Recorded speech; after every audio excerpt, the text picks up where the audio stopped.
vacation, as you may recall, on Sunday. So, I've got a little bit of vacation ahead, and then I've got this tremendous travel schedule, which is absolutely nuts. But, if you look at each trip individually, like, oh, that's a good idea. Oh, that's a good idea. Oh, that's a good idea. It's just when you add it all up, it seems kind of crazy. So, everyone, welcome to Blitzscaling Yourself. I'm with Chris Ye. Chris is one of the world's most famous investors. He has his own fund, which he heads up.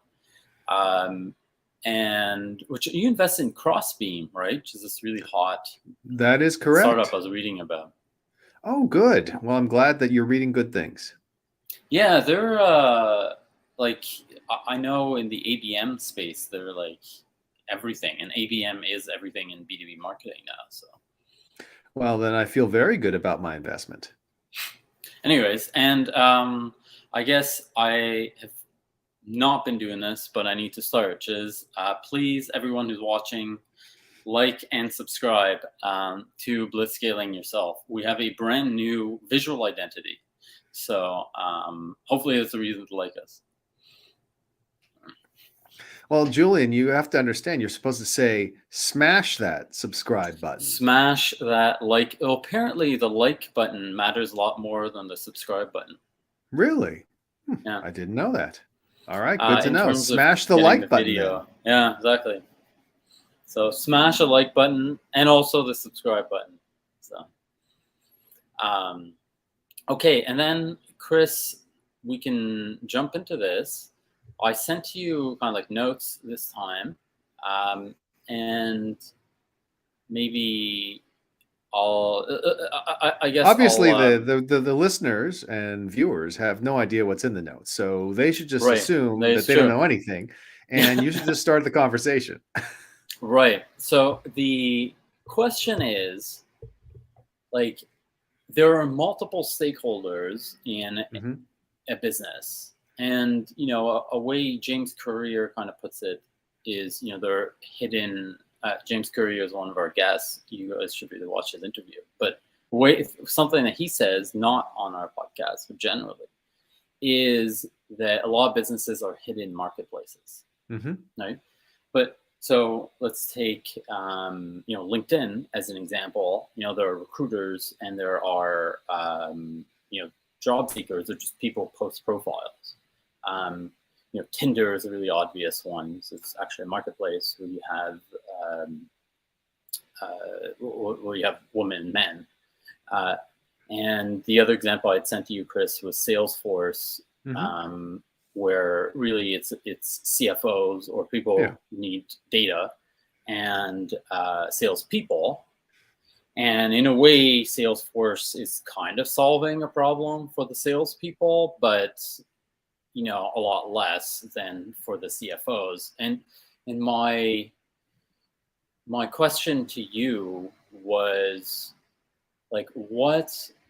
how do you think about the fact that the problem is less painful for certain people? And maybe the example that's, to me, the most striking or the most, relatable and physical is Tinder, where,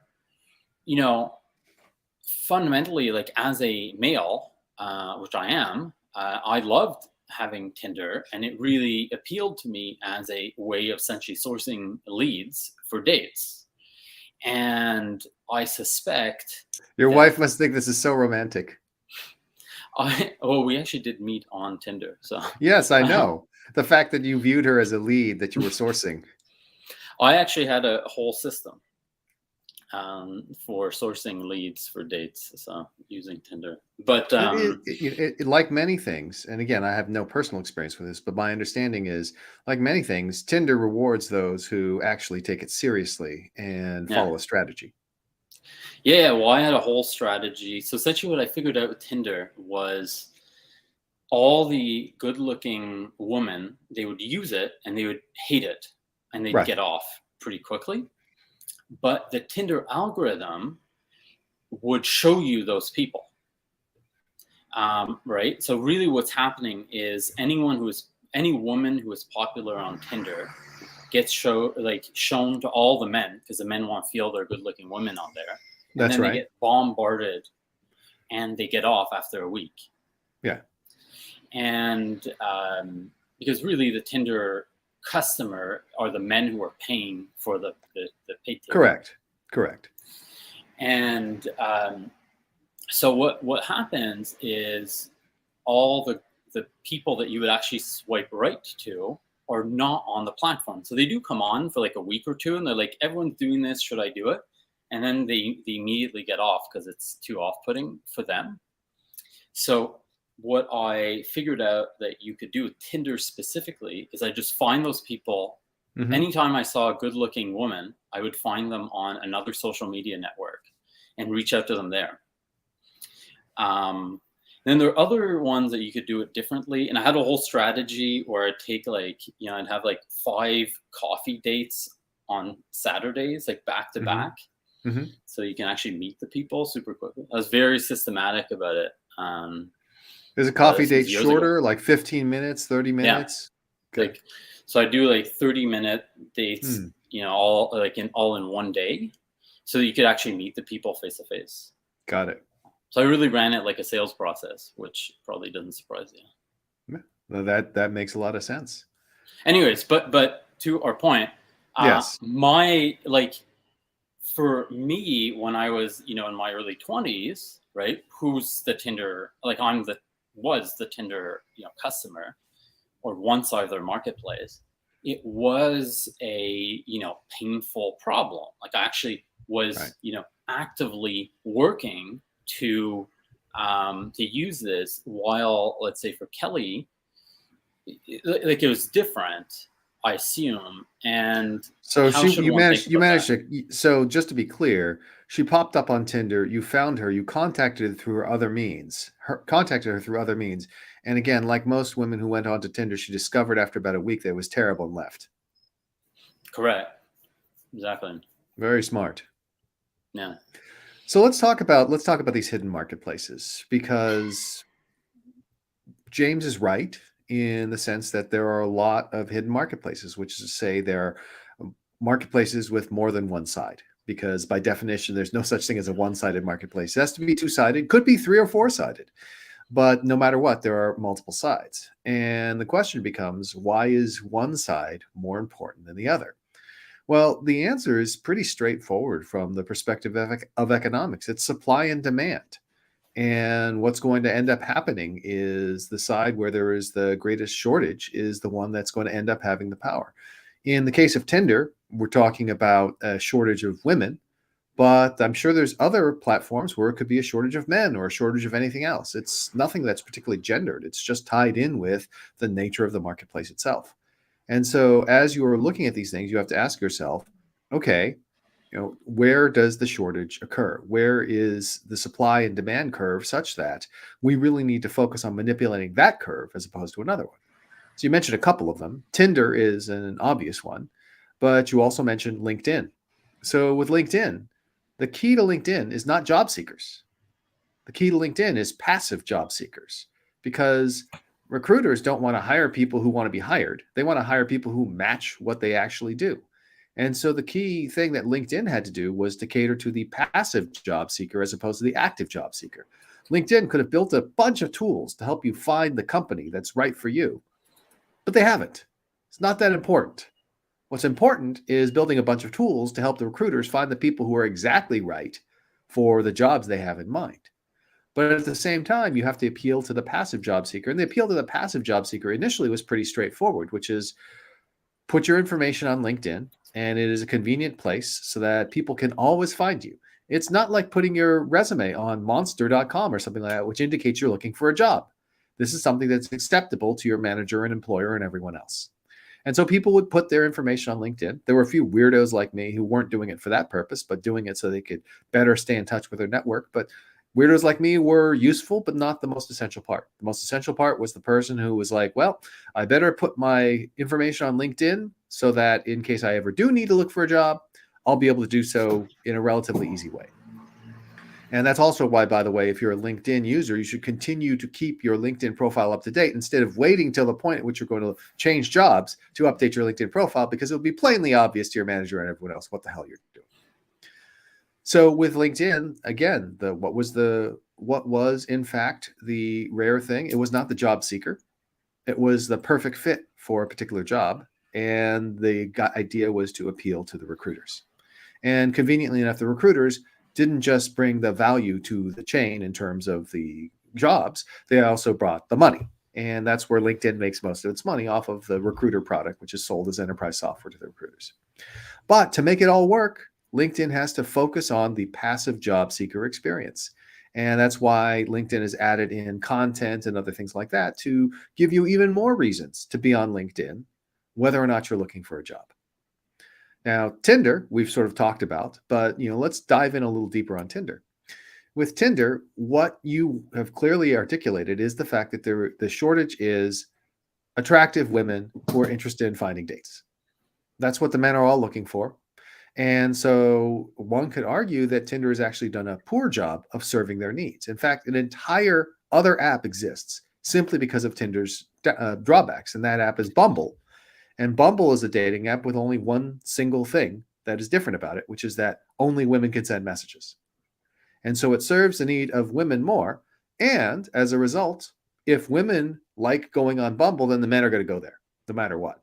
It's trivially easy to get men to go onto some sort of dating site, right? They're desperate. They'll do almost anything. Before there was dating apps, they do so many stupid things in order to try to attract the attention of women. So a dating app, getting them to sign up is easy. Getting the women is hard, and that's why Bumble has been so successful. So my question is, when you think about this from the perspective of researching problems for a business, right? So let's say if I'm researching, and I would like to touch on the Salesforce example, because it's not a marketplace, right? And there are multiple sides of people, multiple different types of people. So let's take Salesforce. Right. Salesforce, the main users are salespeople. And I'm pretty sure that if you went back before CRMs existed and you said, hey, you tried to learn about the problems of salespeople and of sales leaders and CFOs, you would find that the sales leaders and CFOs really need the data, while the salespeople, they're pretty fine with how they do things, and they don't really want to give more transparency to their boss. And there are no, the problems that the salespeople would have would not be CRM, solvable. Right. How should you think about that? So the first thing to remember is that CRM has nothing to do with solving salespeople's problems. Absolutely nothing. So before CRM existed, there was an entire category of software specifically solving salespeople's issues. And those software products were called contact managers. The most common were two called Act and Goldmine. And these were pieces of software that extremely dedicated and high-performing salespeople would use to keep track of their various contacts. And this was personal software that the salespeople would buy for themselves and maintain for themselves, and they would take it from job to job. It was their virtual Rolodex versus, going even further back in time, the actual Rolodex, which was a physical thing that you put business cards in. Yeah. So those were not big business. They were successful, but they weren't Siebel. They weren't Salesforce. And that's because the salespeople who bought those were just the best, most dedicated, most systematic salespeople. And as we know, most salespeople are actually quite lazy and rather stupid. And so those were niche products.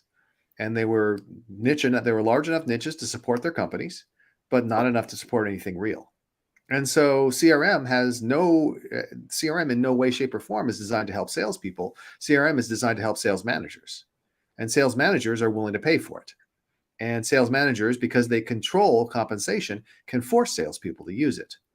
And so the key to success of CRM was realizing that the end users don't matter. And in fact, Salesforce still doesn't care about the end users. That's why the interface is so bad. All that matters are the reporting tools. So if you're doing research. Now, by the way, there is actually room for building CRM systems that are better or easier to use. I happen to actually be a customer of Pipedrive, Yes. which makes an easier to use CRM. And I'm a customer of Pipedrive because I don't need fancy reports. I am like those guys in the old days with Act or Goldmine, except we have an entire company. We don't want to do it individually. We want to share it as a group. And so there's a room for that as well. But of course, Pipedrive is much less valuable than Salesforce because Pipedrive appeals to users and Salesforce appeals to managers. So if I'm doing research for Tinder, right? I would talk to women and I would talk to men. Mm-hmm. And I would discover that the men have a, really burning need for more leads for dates. Mm-hmm. Mm-hmm. And I would presumably discover, something totally different for a woman. But how? Yes, they would like some way to filter, that? and yes, the women would like to find a way to filter down and find the right prospects for dates. Right, but I'm sure there are issues, whatever, but it's not going to be a true pain point that is of the type that you would be seeking when you are building a startup, right? So the reason Tinder works is that guys really, really, really, really want dates. Like guys in the early 20s, like they're just, right. I'm married and so are you, so it's just not, it feels not real to us. Yes, I began dating my wife before online dating even existed, or at least barely existed at the time. And maybe we're dating ourselves, like maybe, or I'm dating myself, where like Tinder is no longer a thing at all. But the point is that if I was doing research for that business, where I would wind up is, hey, I found this really big burning problem that is, sufficiently motivating for one side of my marketplace. Right.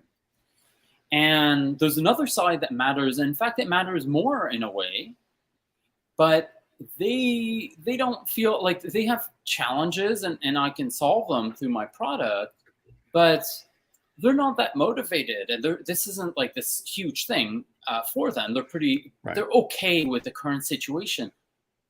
How would I have thought about that to get to the right conclusion? The right conclusion being? That you should build Tinder, I guess. Well, that's not clear. It seems to me that the right conclusion is that you should actually build something like Bumble, which is more sustainable in the long run. Right. I think that's fair. So let's say it would be like, but still. Like, by the way, there's a different conclusion as well, and it's a business idea that I actually haven't shared publicly yet. But if I were interested in making money and had no morals, what I would do is I would focus on creating my own large language model, training it on dating site communications, and using it to create fake women. And again, this happened in the past. Companies like Adult Friend Finder and all these other sort of like cheating websites made colossal amounts of money, where they had like maybe 1% women and 99% bots, and men are so desperate that they'll keep paying anyways. So those bots are crude and primitive. With modern chatbot technology, modern generative AI, those bots would be so much better. And you could just make a colossal amount of money. You might even get it to the point where you could actually hire women who looked like the chatbots to actually play a role if the people were willing to pay enough money. So if you go back like pre-dating sites, dating sites being super popular, I mean, there were other things before Tinder, of course. But, probably the right solution to the problem would be something like Bumble or, there are a bunch of them like Coffee Meets Bagels, whatever, that more cater to the, to the needs of the kind of the card side of the network, of the market. But you still wouldn't find a super burning need from the woman, right? Like if you go talk to, let's say your wife before you met her, right? She isn't saying like, oh, I really need to meet more guys, right? Like she's in her No, 20s, but like there I'm is a sure she, burning. But no, there is a burning need. Of course, women. Again, we're speaking specifically of heterosexual women in a traditional Western society, but of course, women have a burning need. Their burning need is to find a mate and get married before their value in a sexist, ageist society begins to decline. So they're very strongly motivated. And again, they don't have a desire for volume; they have a desire for quality. That's the difference. and so let's take LinkedIn. Mm-hmm. Do you feel that both sides there have a burning need as well, or No, you have one side with a burning need. You don't need both sides to have a burning need. If you have one side with a burning need and you have the ability to track the other side in, that's fine. right? So that's kind of what I'm trying to understand. Of course, ideally, you're building a business where both sides are just like desperately looking for a Right. solution, and that your solution is like a super elegant way of solving both sides' problems. That's right. Yeah. Uh, but and the more painful it is for both sides, the better. Yeah. But that's presumably it's acceptable. I mean, like Salesforce example, where one of the sides there's kind of a problem, kind of not. If one of the sides has enough money and willingness to pay, then that's okay. And part of it is also looking at, and you sort of hinted at this, but I'm going to make it explicit. Part of it is looking at the alternatives. So when the alternatives are just wretchedly bad, even an imperfect solution will get significant traction if there is a burning need. So if you think about the alternatives to LinkedIn, the monster.coms or the human recruiters, it's awful. You're like, I want to pull this kind of person with this kind of experience. And you didn't have a way of doing that. LinkedIn solved all that because it brought in the passive job seekers as well as the active job seekers. And again, just like so many other things in life, companies don't want to hire active job seekers. That means they're people who are dissatisfied or have been fired. And so they're like, we don't want those people. We want the people who are happily employed. We're going to steal them away from someone else. So, and I think what that is, if to make sure I understood, is really the extreme motivation of one side can overcome the milder motivation of the other side, and presumably it's also like the power of that side. So let's say with Salesforce, the CFOs and the sales leaders, Correct. They have a tremendous amount of power over the salespeople, and the salespeople just do whatever the CFO and the sales leaders tell them to do. Exactly. So let's consider the plight of LinkedIn or any sort of job matching service. So LinkedIn explicitly caters to and makes its money from the demand side of the equation, the recruiters, in-house and external, who are looking to hire people.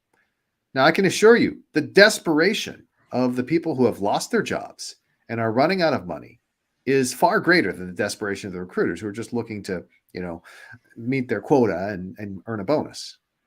But those jobless people have no power, have no money, have no value to us other than as grist for the mill for something else.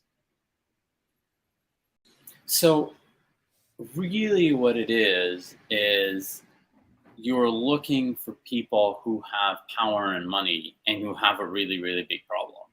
Yeah. Because guess what? If you're looking for people who lack power and lack money and who have a really big problem, you're a nonprofit. And the other stakeholders, it's better if they have big problems. But yes, that's not that important, or it's not the main thing. The main thing is people who have power and money, and people who have take action. Power, money, and a problem, and are willing to expend that power and money to solve that problem. That is probably as succinct a description of how the world works as I've ever heard.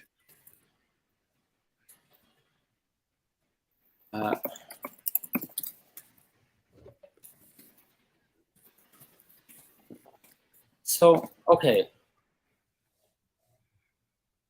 What about, so how important is the money component? Right? So money is, so let me say that there's something that's very valuable, which is, there's something very important, which is the value component. The value component can be expressed in terms of money, or it may be expressed in terms of other things. Money just happens to be the most convenient, most fungible value measure, but it is not the only one. Yeah, because I'm trying to think of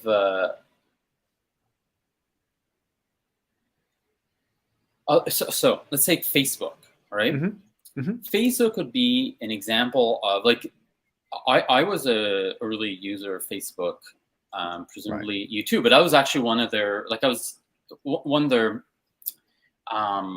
key, like the key demographic, right? Where it's like, Mm-hmm. and the real use case for me was, I was, changing schools, and like my life was changing a lot as a young person, and my kind of like social circle was changing.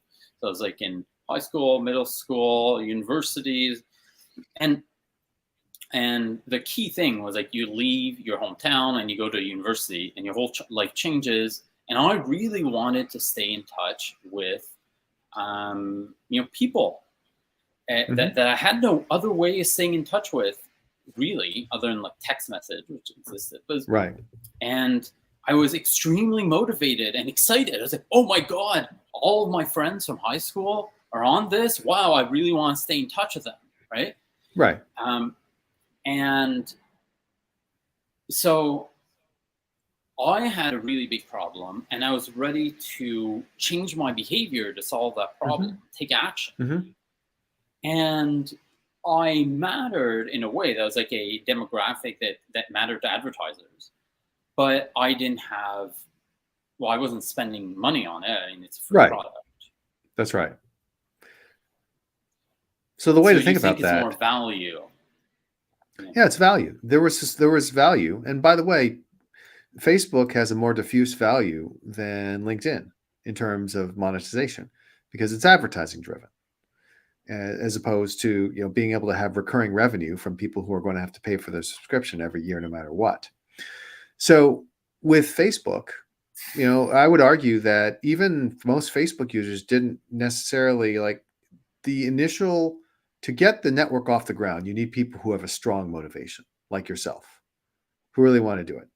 And in terms of how my understanding of how it evolved is really primarily for communication within a particular university. You were a little bit of an odd duck in the sense that you were trying to stay in touch with people that you were no longer around. For most people, it was, I want to be in touch with the people who are at this campus currently with me.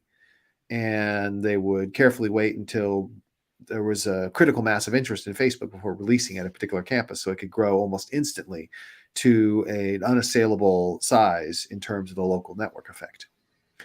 So there's that. But I think that the argument with Facebook is, it's not so much, it is a marketplace in the sense that you want to be there with the people you know, as well as with people you don't, but primarily with the people you know. But I would argue that the real point of Facebook is to develop an experience that's addictive enough such that for whatever reason you happen to pop on originally, it eventually captures and shapes your behavior in a way that's actually monetizable. So if we think about Facebook, the key was the adoption of the news feed. So if Facebook were just a database of people like LinkedIn, it doesn't really matter as much. It allows you to find people, but it doesn't allow Facebook to present stuff to you to engage you. That's what the newsfeed does. And whatever reason you happen to start looking at Facebook, maybe you wanted to see what your ex-girlfriend was doing or something like that, doesn't matter. Once they've got you addicted, they will find ways to draw you ever deeper in and eventually monetize you. And the key thing about value is it has to be monetizable value. that's monetizable in some manner. Like you need to be able to like Correct. link back to the monetization. So you say like, okay, people like me, like 18-year-olds or whatever, when Facebook started, are not going to spend money. They have value, and there are many ways to have value. But And the we're not going to question bother is, trying to charge you subscription. We're just going to monetize you through advertising. yeah. So it's like, So the monetization can be indirect, but there has to be some way to monetize. In the end, every business is designed to make money.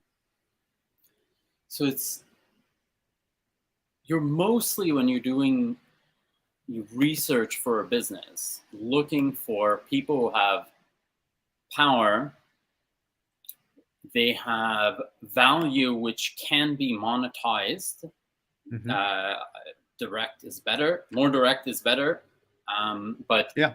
mostly needs to be monetized, and they need to have a really, really big problem that they are ready to expend, energy, power, money, and change your behavior to solve. Exactly. So the way to think about it is the power and money, the per capita power and money is a good proxy for the potential value, because the potential monetizability. You can monetize power, you can monetize money. You're not going to be able to monetize other things. And so the potential value of a particular startup or product is going to depend on the combination of the overall value of your audience or user base, multiplied by the degree to which you can monetize them, multiplied by the size of the user base. So something like Facebook has a bunch of people who are not particularly valuable, but it amasses so many of them and monetizes them so effectively that it's still worth money. In contrast, an enterprise software company that's selling its product has a very powerful and valuable group of people it's selling to, but it's much smaller. But you can still have a valuable company. What you cannot do is to sell to a small group of powerless, moneyless target members. And how do you think about time horizon for the monetizability? So for Facebook, or let's say if I was building a debit card for teenagers, okay, that's actually a like or even like university students or whatever, right? Like you get, this is something a lot of people try to do, and they make the so argument, well, over time they will stick with us and become more valuable. And my question to those people who argue that is, take a look, pull the credit cards you have out of your wallet. How many of them did you sign up for when you were in high school or college? The answer is 0. So it's an argument that people make. They're deceiving themselves. They don't even follow it. and it's so the learning there is monetizability. If it's not so monetizability, obviously, the more immediate it is, the better. It is possible to pursue a long-term strategy. Your ability to pursue that long-term strategy depends on your ability to actually finance yourself for the course of that strategy. I think that you could argue that somebody like Jeff Bezos at Amazon played the long game. There was immediate monetization, but there were longer-term competitive advantages and potential monetizations that were being built. And he was only able to do that because he was able to convince investors to fund that. And so, whenever he was unable to convince investors to fund things, when investor sentiment went down, he would turn the company more profitable and focus more on immediate monetization. And then once that particular crisis was averted, he would return to the long-term monetization, because what he was trying to do is to maximize long-term present value, but do so in a way that would allow him to continue to actually make the company work in the present day. And you need to be very skeptical of long-term. It's not that it doesn't exist, but you should be skeptical of it. So it's like, okay, if I build a debit card for teenagers, well, I'm not going to be able to make any money off them right now. Right. And I think I can in the future, but let's really investigate that. And because I'd need some other data to lead me believe that that would be true, because I don't have the cash. Like, I need other strong data. Correct. And of course, just the simple thought experiment that I suggested reveals that there's no way that could possibly be true. So let's say for Facebook, you would say, well, their user base is not immediately monetizable because you need to have a critical mass to make interesting for advertisers, and you need to, let's say, gather enough data about them over time to be able to make interesting for advertisers. Right. So they don't truly have, actual data on the monetizability kind of potential, but there's available information lead you to believe strongly that would exactly. What you would do is you would look at the fact that marketing to college students is actually pretty valuable and has been proven to be so over time. You would look at the fact that the service was retaining users really well, and that there was virality that was driving user growth. And you could then, based on that, project and say, well, is there a chance this gets big enough to be interesting? Yes. If it's big enough to be interesting, could we monetize this audience through advertising? Yes.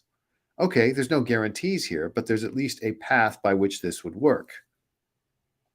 And then you would ask yourself the further thing, which is, okay, assuming we had hundreds of millions of college students looking at our service every day, what are the chances we couldn't monetize that? And the answer is 0. Of course you could monetize that. And so I guess the last thing, and then we can go into the actual recording session, which is, how should you care about the other people? Or like, when should you care and how much should you care? That is an interesting story. So all other things being equal, you want every participant in the marketplace to get value and enjoy and have a good experience with the marketplace, right? All other things being equal, but all other things are seldom equal. And so you need to do two things. The first is you need to very clearly stack rank the different audiences and understand which ones matter and which ones don't. And the second thing is you should probably try to quantify the average value of each unit of audience. So for example, on LinkedIn, you could say, well, what is the average value of a recruiter? It's pretty easy to figure out because we can look at the average contract value, retention, and come up with an LTV pretty easily. All right, well, what is the average value of an individual user? Okay, well, it's a little more difficult to come up with because really the value is in their ability to be sold to these other folks. But if you looked at just advertising revenue and subscription revenue from those few people who pay for premium subscriptions to LinkedIn, you'd get another number. And you would then say, well, this is an underestimate because they're also product value to these users. But how does that compare to the amount of money we get out of a recruiter? And the answer would be, well, it's several orders of magnitude different. And you could compare it to other people as well. You could say, well, how much does Facebook make per user per year? All right, well, we'll probably be within the same order of magnitude. How does that compare to those recruiters? Oh, again, several orders of magnitude. So if I took Uber as an example, right, I'd say, hey, look, taxi riders have this really, really big problem. Yes. Which is, and people were younger and didn't exist in a pre-Uber world, and even for us who have, Chris, it's easy to forget how horrible. Oh, I haven't forgotten. It is burned in my mind. Thank goodness. I'm glad every time that we have Uber and Lyft. Although I have actually taken taxis now and then. They've gone a lot better now. Thanks to competition, the taxis are better. And also, people just insanely forget that taxis even exist. My favorite story about this is I went to South by Southwest, hugely crowded. But first, South by Southwest past the pandemic. Get to the airport, land in Austin, and I go look at Uber and Lyft. 45 minutes to get a ride because there's so many people flying in. And I look over, 100 feet over, and there's a line of taxi cabs. I walk over, I say, "Hey, are you available?" He's like, "Yeah." I'm like, "All right, let's go." I remember, so I used to cab a lot, just because my job, I had to cab a lot. That's and right. it would always happen that I didn't have enough cash to pay the cab. And they had an ATM, like a machine to take your card, and they would refuse to take it. Yeah. And then they would drive you. Well, it's obvious why, right? You know, tax evasion. Come on now. Tax evasion, cheating, all these other things. So they had the machine, they could take your money, and you're like, look, I'm going to be late for my meeting if you drive around town looking for an ATM. So please just let me pay by card. Like, I'll pay you more. I don't care. And they're like, no, I'm not letting you do it. I'm going to make you be an hour late for your meeting so we can find an ATM, even though there aren't any. And then you're going to pay like $10 of ATM fees. And it's like, what the fuck is this, right? Like, man, taxis were the worst, right? Let me also emphasize, taxi drivers are not purely rational economic actors. These are not like, you know, PhDs in economics here. They just hate paying taxes. So when Uber came out, and like they always talk about all this stuff, it's like fundamentally the problem that Uber solved was you could take a taxi, and it was easy, and the main pain point was being able to pay. Right.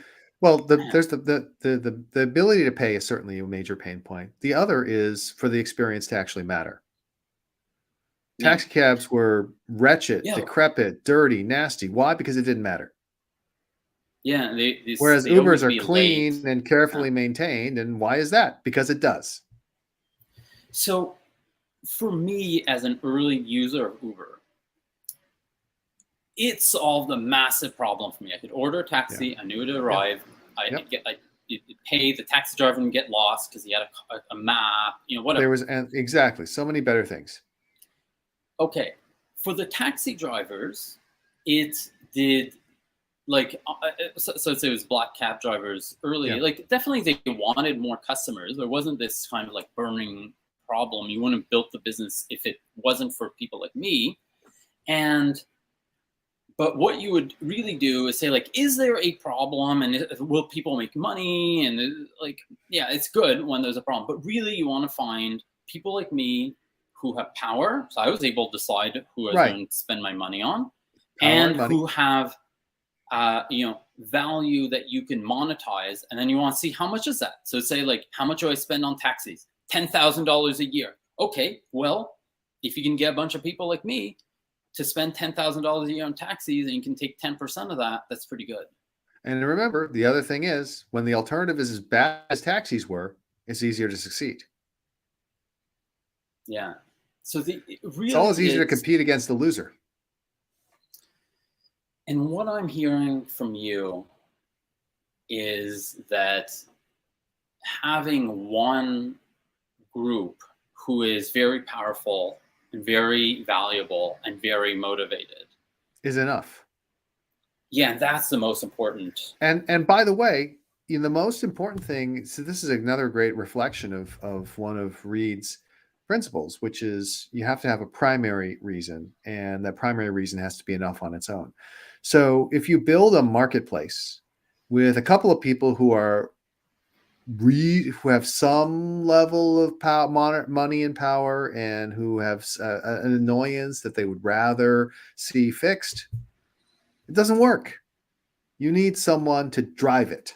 You need someone to drive the value in the marketplace. So it is not enough to have a couple of people for whom it's pretty important. You need one group for whom it really matters. Okay, I'm gonna pause. At least one group for whom it really matters.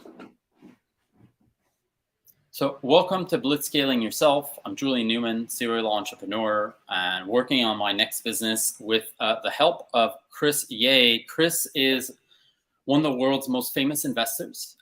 He runs his own fund, but he's mostly known for being the co-author of the book Blitzscaling, which he co-authored with Reid Hoffman, the founder of LinkedIn. The foreword of Chris's book was written by Bill Gates. It's taught at Stanford, Yale, Harvard, and everywhere. So welcome, Chris. Thank you, Julien. It's always great to see you. And I am at a stage in my startup where I'm learning about problems and discovering problems of potential users and customers. And one of the question marks in my mind was, to what extent do I need to care about the problems of various stakeholders? And your recommendation is you need to have a primary purpose for your product. You have to have a primary audience, and that audience needs to be powerful, monetizable, and highly motivated. And the other groups matter, but less. They're nice to have rather than must have. So yeah, no, you've summarized it well. And this is because we are engaged in entrepreneurship.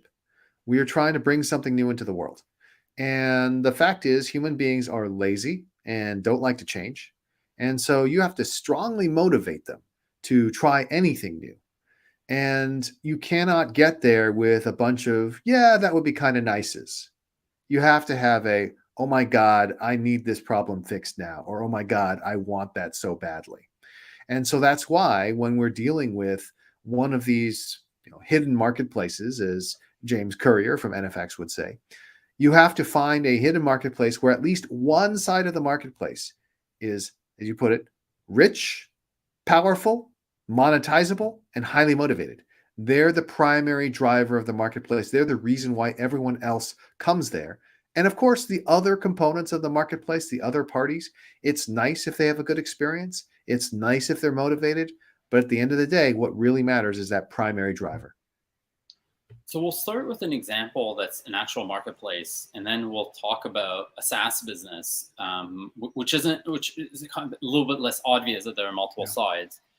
So let's start with Uber, where you have a two-sided marketplace, the riders and the drivers. And early on in the Uber journey, the drivers, who are definitely very important, they're kind of the hard side of the market for Uber. They're motivated to solve the problems, good for them, but they weren't the ones who had this like burning need to solve something. It was the riders, like me and you, and the fact that riders are super motivated, that is what mattered. Absolutely. So if you think about the riders in the ride-hailing system, they are the people who needed to get somewhere. And you and I are old enough to remember the days when you had to use taxi cabs. There was no Uber, there was no Lyft, there were just taxi cabs. And it was absolutely horrendous. I would primarily only take them to get to and from the airport.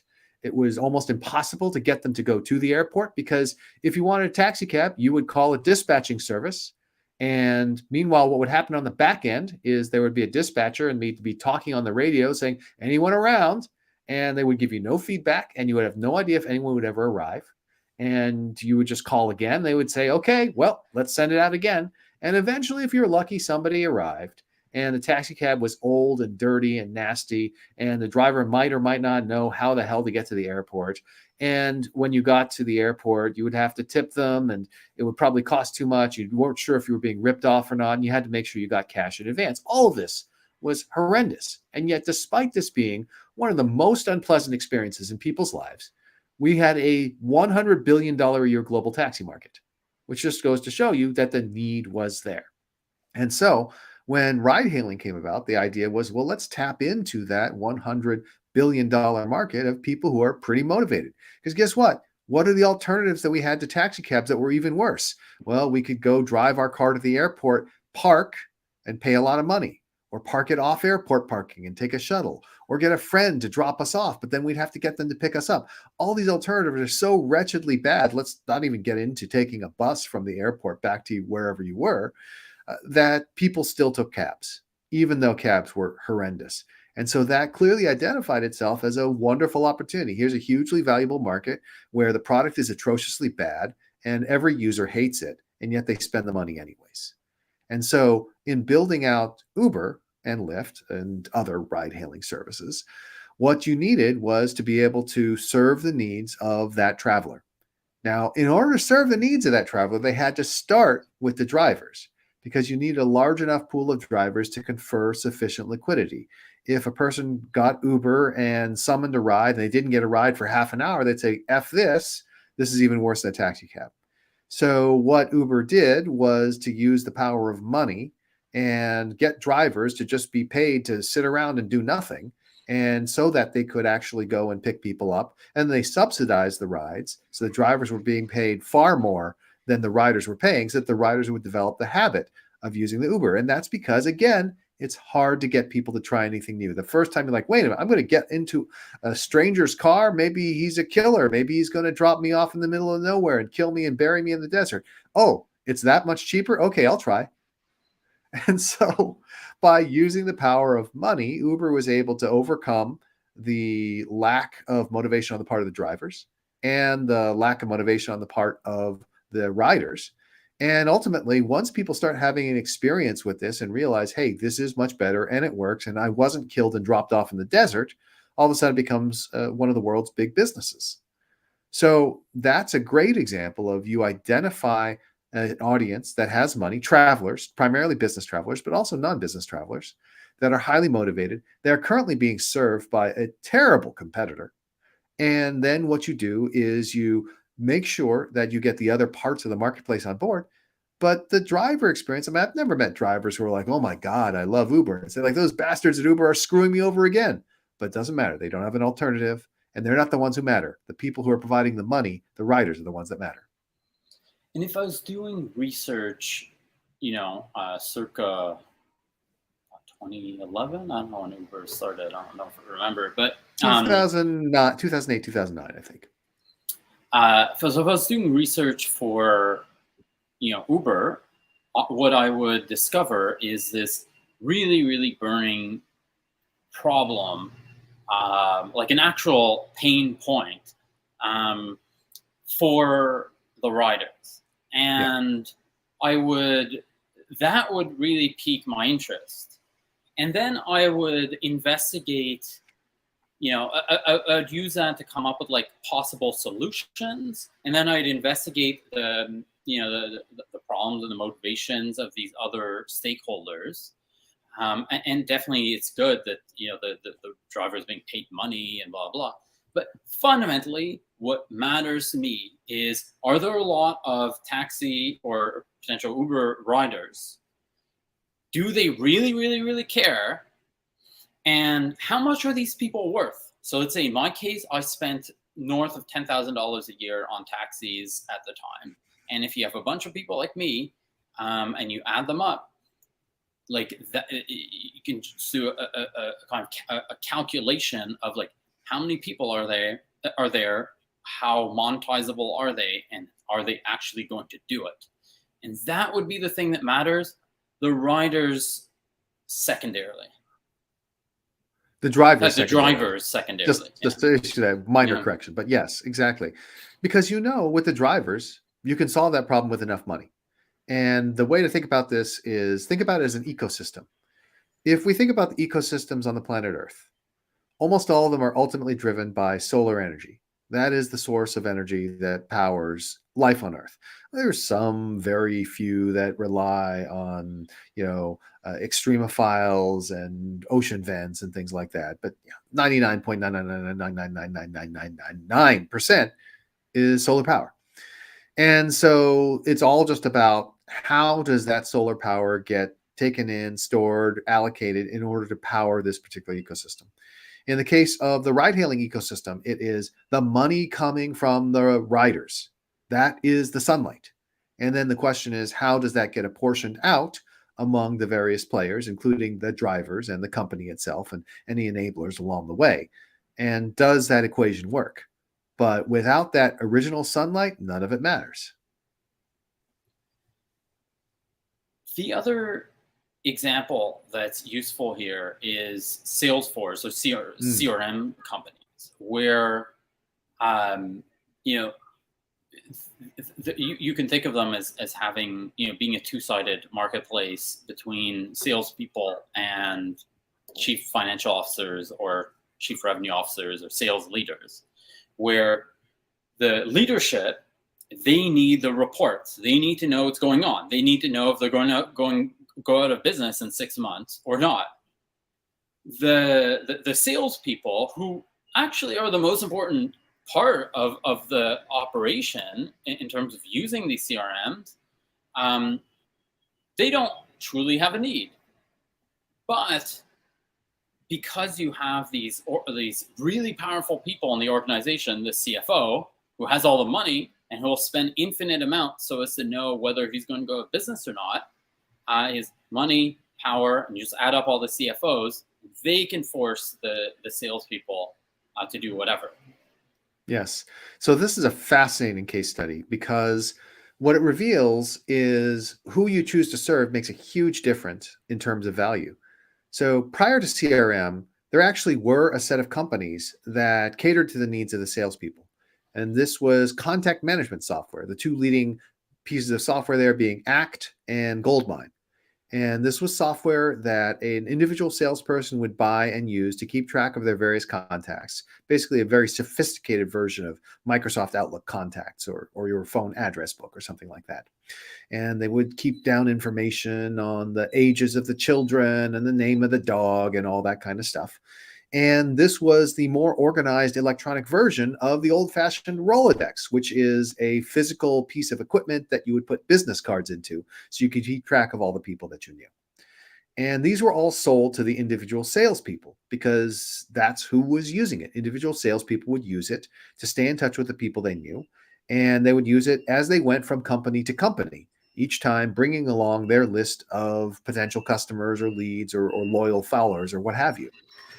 And these companies were successful enough, like people actually made money starting these companies and running them. They may even have IPO'd, but they were minuscule in comparison to the CRM companies that later came, like Siebel Systems and Salesforce.com. And that's because they were catering to the salespeople. First of all, the salespeople had a much lower willingness to pay. Only the salespeople who were the most organized and technically adept would actually use such software. And that was a tiny, tiny fraction of the salespeople. Because as you know, the majority of salespeople are not particularly technically proficient, generally pretty lazy, and often unintelligent. And so they were not a good fit for selling software. In the brilliance of CRM is they're like, okay, here we have a group of people, chief revenue officers, VPs of sales, people who really care and have control over huge amounts of budget. And what they can do is instead of us trying to convince a tiny fraction of salespeople to spend a small amount of money on software, why don't we just go ahead and convince the senior managers to mandate usage of CRM for every single salesperson, and let's charge them on a per salesperson basis. And oh, by the way, let's charge them far more than the contact managers could ever charge the individual salespeople, because the individual salespeople aren't capable of capital purchases, but companies certainly are.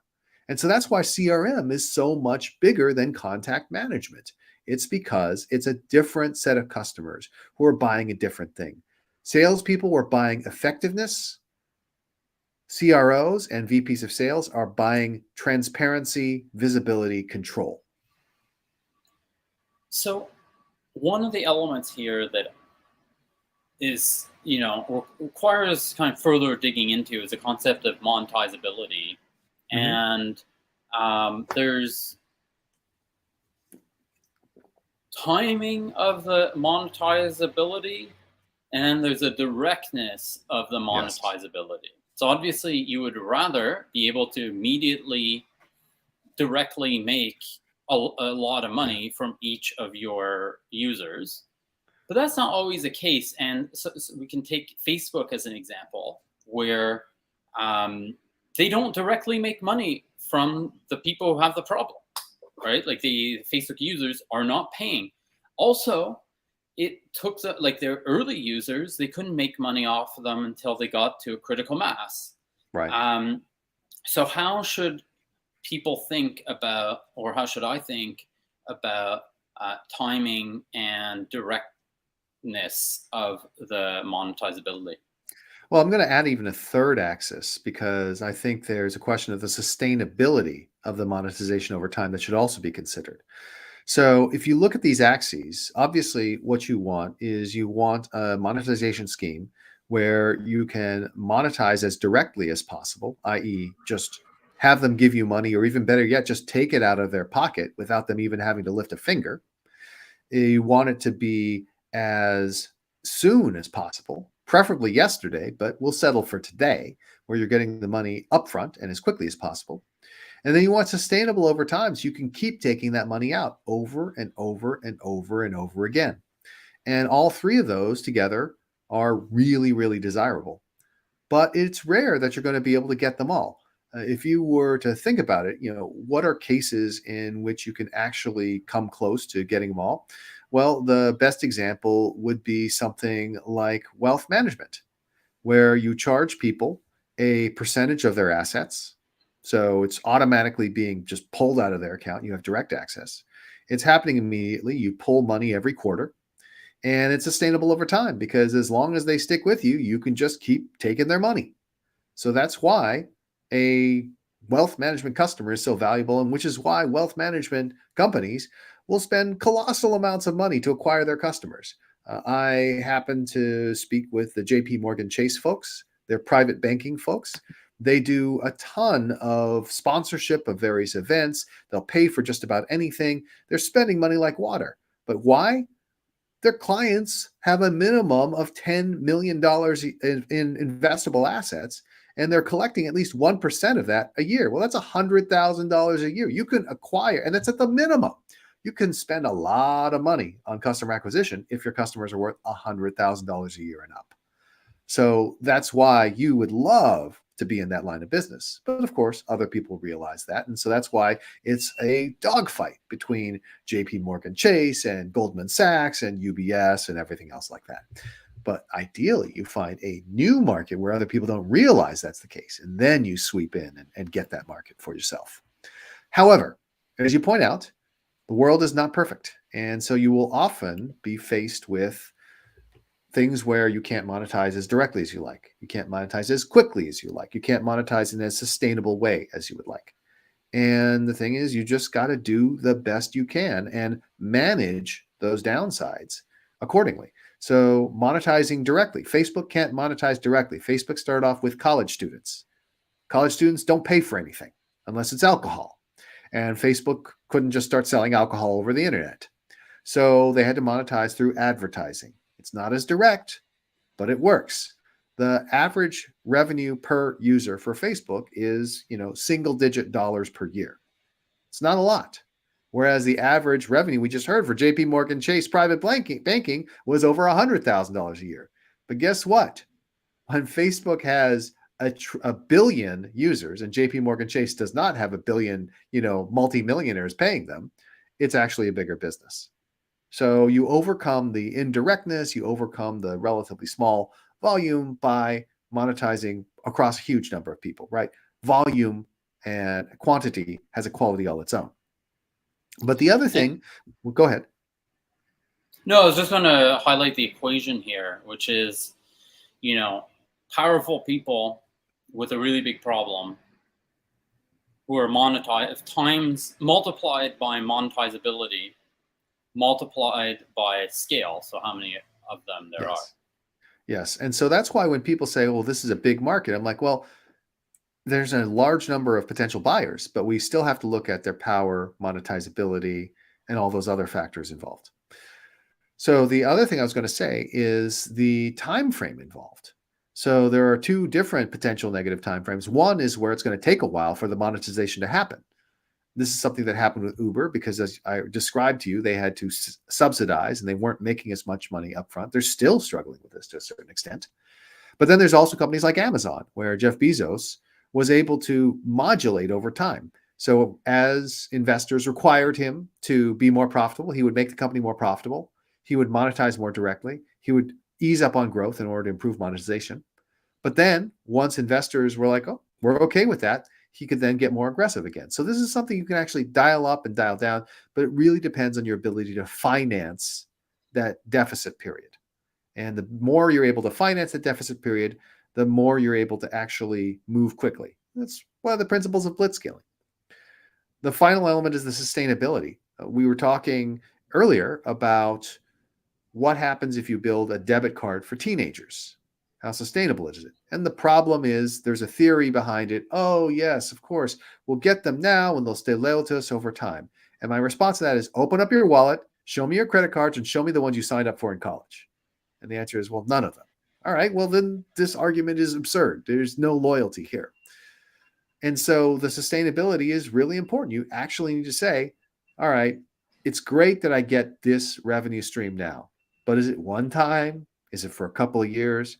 Or is it something that keeps on going out in time? Again, to come back to private wealth management, rich people get richer. And so it is ideal. You just keep their money with you until either someone else steals them away by offering them cocaine or what have you, I don't know, or until they die, in which case you hope to get their heirs as customers. I really liked your example of the debit card or the credit card for teenagers, because it highlights the need to be truly introspective and truly ask yourself if your assumptions are accurate. So if someone is giving you $1 million today, well, they're going to give you $1 million. They already gave it to you, right? Anything that's not that, well, you need some form of data, and the data can be misleading. So I actually use the same bank that I signed up for when I was 10 years old, but it wasn't one of these challenger banks. It's like one of the big established banks in Canada where I'm from, and there's no reason for me to leave because it's just the big thing. If I had signed up for some small, like teen-oriented bank, would I still be using it today? Probably not. I'm sure I did sign up for things like that back then, and I just forgot about them. Also, a retail banking customer is practically worthless unless they can sell you other products. Right. Because again, you don't keep that much money in your bank account, typically, at least if you're financially savvy. And so if you're poor, you're worthless. If you're rich, you don't keep your money there. And so the people don't fight that much over the retail banking deposit accounts because they're just not that valuable.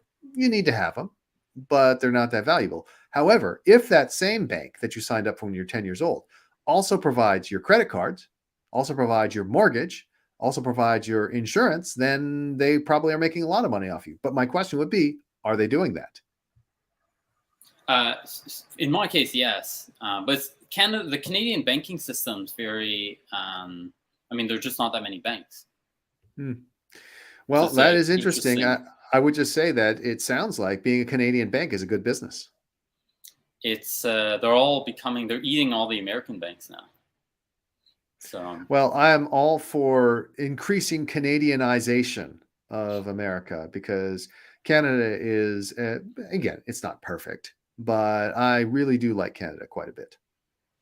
So just a recap here, when you're doing research for a business, you start by looking for problems, and you start by looking for problems for really one group of people.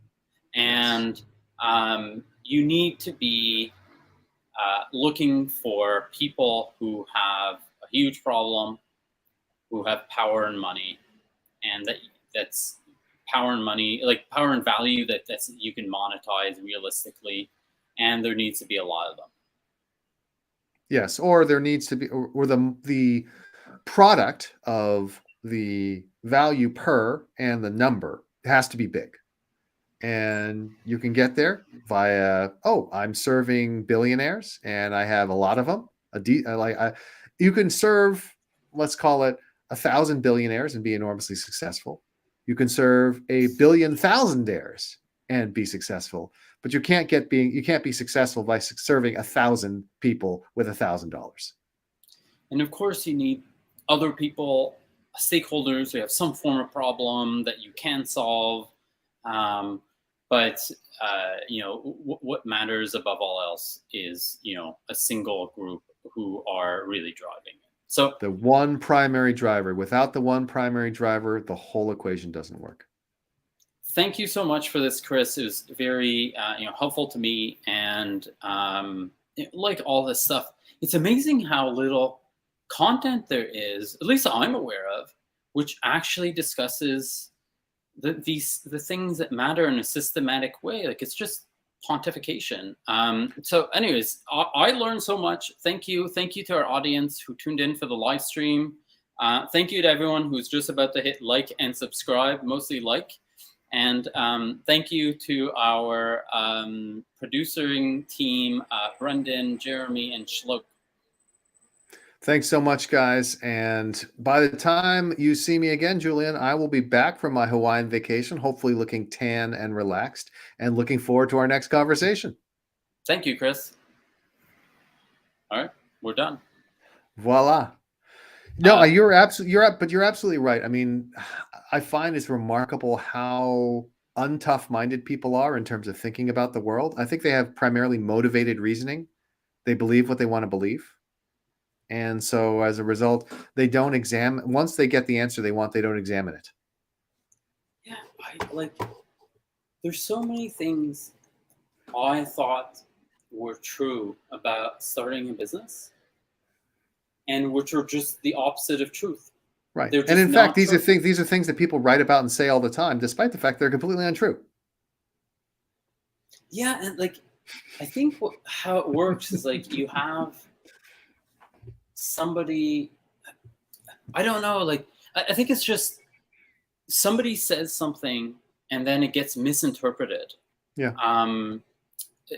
And I find this with a lot of the YC type advice. Yeah. Or when I speak to younger entrepreneurs, the YC type advice is, just follow your passion and it'll lead you to the right thing. It's a bunch of bullshit that sounds good. But the thing is, remember YC's motivations. They need to attract people in. The goal is it's a numbers game. And by the way, we're buying in at a super low price, and our brand makes them valuable.